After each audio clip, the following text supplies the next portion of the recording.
So while the official count won't be in for a week or two, at this point we know that 1A passed and we can call it. I do want to take a moment to congratulate everyone on the Yes on 1A side that dedicated countless hours and energy, time, thought, resources into making sure that the Greeley community was informed around the ballot measure and getting information out there. So hopefully everyone is able to rest at least a little bit.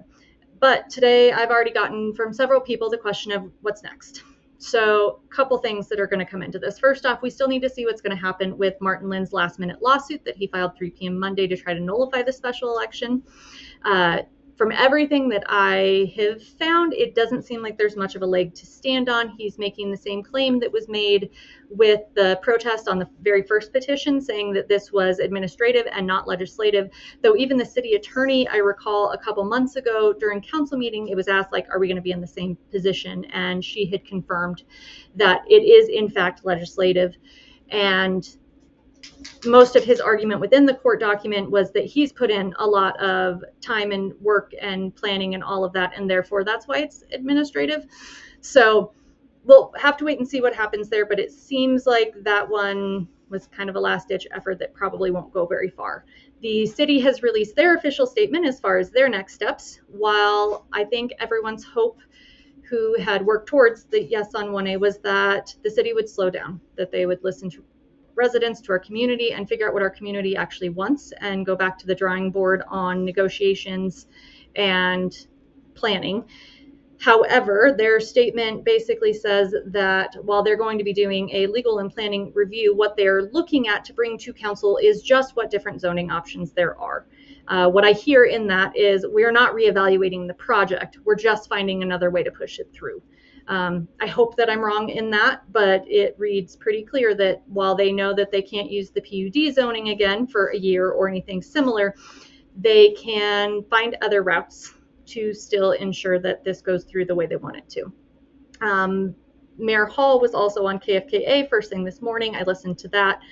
It was also not terribly reassuring. He, for most questions, actually just answered that he didn't know and we'd have to see and all of that. But I think what I had hoped is, as the leader of our city, that he would be able to come out and say, look, I've heard, yes, I wanted a different outcome and I hear what our citizens are saying and that we're going to hear that and we're going to work on that. And instead it seemed to just be well, it didn't go the way he wanted, and so who knows what's going to happen.